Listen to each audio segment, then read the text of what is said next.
Aitarekin elurretan. Egun batean, oraindik txikia nintzela, 4 urtekin, nire aitonak lera bat oparitu zidan.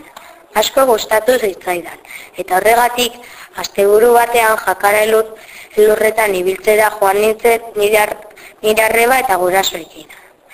Han aldapa oso handi bat zegoen. Aldapa hori berak ibiltzeko balio zuen. Bitartean, ama eta arreba eskiatzen zeuden. Eta aitak eta biok aldapatik igotzen ari ginen. Gainera lera bi pertsonetzat zen. Beti aitak lehenengoa zen, hau da, nire aurretik jartzen zela. Orduan, momentu batean, ni aurretik jarri nahi nintzen. Hasieran ez zidan uzten, baina amaieran bai, utzi zidan.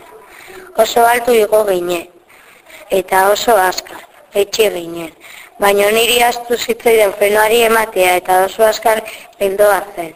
Eta gainera amaieran aldapa bat zegoen, eta nik sarearen kontra joan nintzen, baina nire aita berriz elurraren barruan gelditu zen, lurperatuta bezala, eta barrez asko egin nuen, eta berriro errepikatu nahi nuen.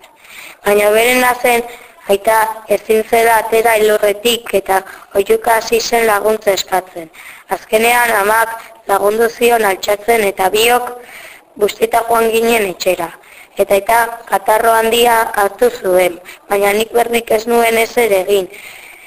Ez nintzen jarri gaixorik, ez nuen minarik hartu.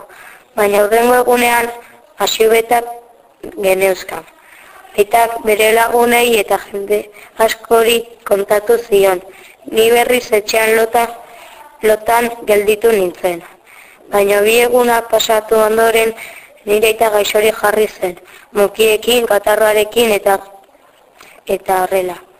Hilabete bat egon zen, eta kasualitatez ni ere bai gaixori jarri nintzen.